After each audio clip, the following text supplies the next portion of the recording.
Baik pemirsa, kita sekarang mau ngobrolin sesuatu yang mungkin sudah mulai diterapkan di banyak kota, terutama kalau kita lihat di Bontang ya, yaitu penggunaan kresek atau kantong plastik gitu ya, itu dikurangi. Jadi kalau belanja di minimarket atau di tempat-tempat tertentu itu tidak disediakan kantong plastik.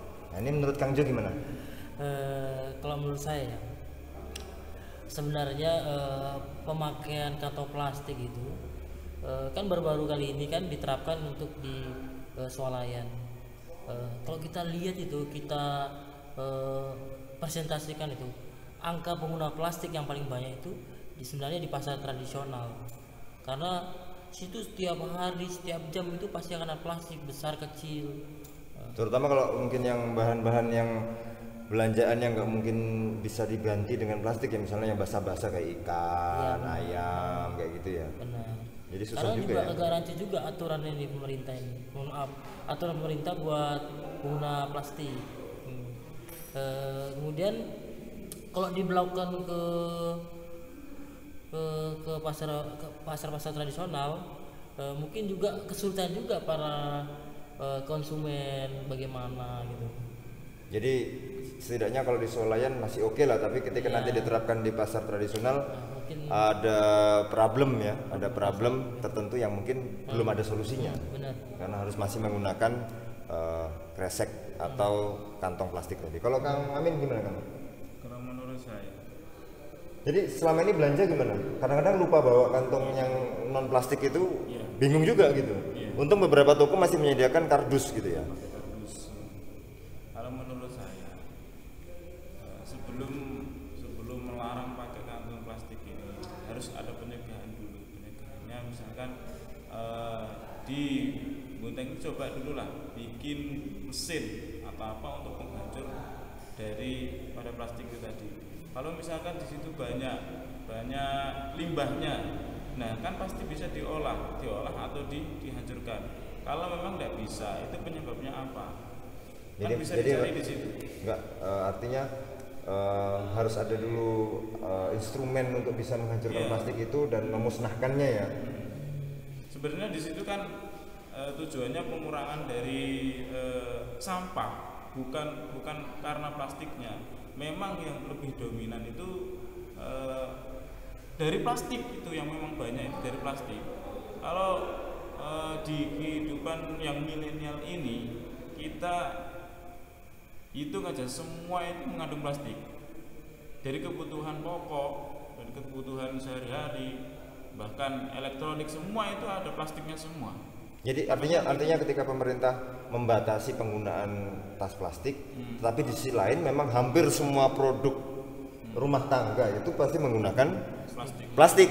Nah ini artinya kalau saya melihat mungkin ini masih langkah awal ya, tas kresek ini, plastiknya ini, kantong plastiknya ini disingkirkan dulu di swalayan. Tadi karena di pasar tradisional belum bisa, ya kan?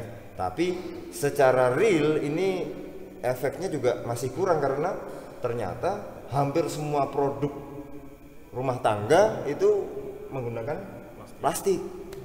Kira-kira artinya begini, ketika kita belanja ya, gimana kita dikurangi kantong plastiknya padahal produknya sendiri mengandung plastik gitu loh.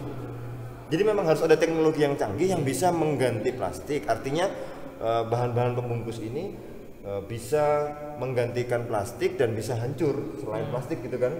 Nah itu belum ditemukan berarti. Sebenarnya gini, sekarang ini kan sudah modern ya. Sebenarnya sekarang ini kan sudah modern. Di toko-toko besar itu sudah harus disediakan juru antar, bisa memanfaatkan dari transcare apa kayak Grab, pokoknya yang bagian kurir-kurir Online. yang online kan banyak. Sebenarnya bekerja sama dengan itu kan juga bisa. Jadi tanpa orang-orang itu menggunakan plastik. Nah gimana kalau itu belanjanya sedikit? Nah kalau belanjanya sedikit, ya bisa juga kan diantar, pasti kurirnya itu kan nanti ini yang jual kayak gini diantar, kotanya kayak gini. Jadi bisa bekerja sama dengan kurir-kurir itu tadi. Jadi artinya tetap meminimalisir ya. Meminimalisir. Tapi yang jadi masalah gini Kang, ketika saya ke rumah sakit misalnya, Itu pun sampai apoteknya tidak memberikan kantong kresek. Padahal kita kalau beli di kantinnya dikasih kresek gitu loh. Tapi kalau ngambil obat di apoteknya nggak dikasih kresek. Ini kan kita kadang kaget ya, kan namanya orang sakit kan nggak siap ya.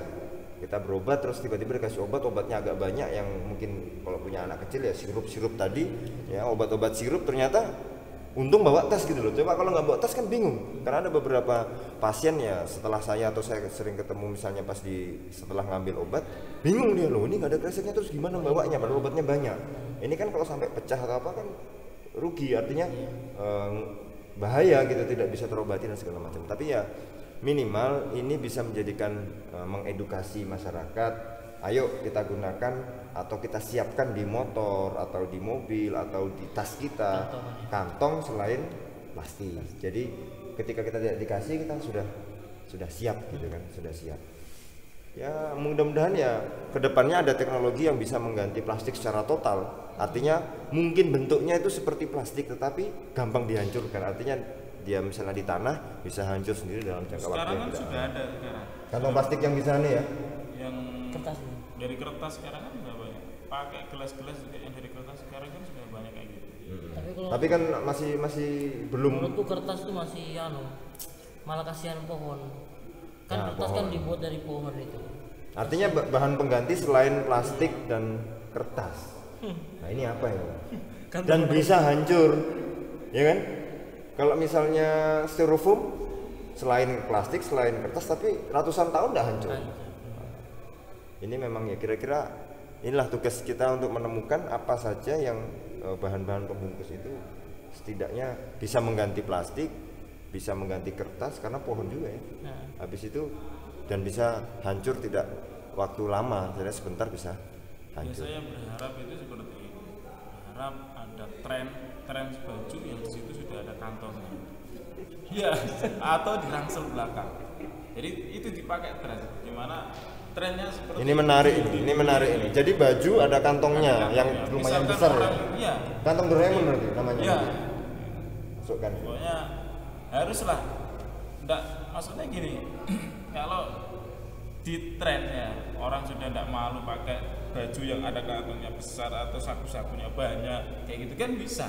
Ketika belanja apa sudah dimasukin kayak gitu, misalkan ini kantongnya kayak gini, ini dimasukkan seperti ini kan bisa. Di sini kancing ini pokoknya dimasukkan ini, pokoknya beras masuk, gula masuk, jadi semua dimasukkan. Sembako masuk, minyak masuk semuanya. Iya, itu bagus sekali dan itu meminimalisir untuk cara bawa juga, tidak repot. Langsung pakai helm naik motor, Atau pakai langsung tas. pakai tas. Oke. Nggak usah pakai kantong atau apa, kan sudah ada include. jaket yang tren yang ada kantongnya seperti itu. Tapi Berarti ada juga nih. apa gimana? Ada solusi juga kembali ke zaman dahulu. Jadi kantongan itu mau zaman dulu kan orang kita dulu dibuat dari anyaman Rotan jerami. jerami itu ya. Mungkin itu lebih efektif mengurangi sampah plastik. Sebenarnya kan di sini kan yang dibilang mengurangi sampah plastik kan intinya menghindari sampah plastik itu, ibaratnya kan plastik sendiri kan lama sekali untuk terurai lama. Baru kalau dibuang sungai itu dimakan ikan, dibuang ke laut makan ikan kan, itu kasihan habitat hewan-hewan di situ lingkungan situ kan. Mungkin Ya itu mungkin. sudah berjalan, cuman kadang-kadang orang itu kan malas pakai, bawahnya itu kan malas. Jadi ini ada dua kubu ya. Yang satu mungkin bisa beralih ke anyaman. Yang kedua sudah disediakan di baju itu kantong-kantong besar ya. Coba kita lihat ketika orang berangkat haji atau umroh, ada pakai kaos yang kaosnya itu Di tengah itu. bukan ini ya.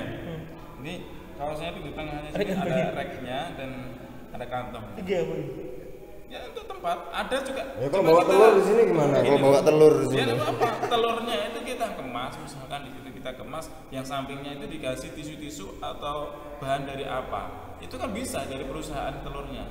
Coba kita lihat orang yang goes itu pakai sepeda itu di belakang punggungnya kaosnya itu ada tempat kantongnya, di situ HP apa masuk semua kok. Oh iya. Itu pakai sepeda bisa itu dan tren dan itu orang pakai itu semua.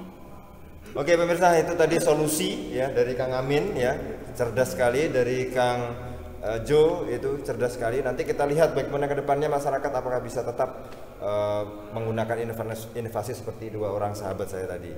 Tetap ikuti, jangan lupa subscribe, like, dan komen, dan nyalakan tanda lonceng untuk mendapatkan info-info terbaru, video-video terbaru di channel ini.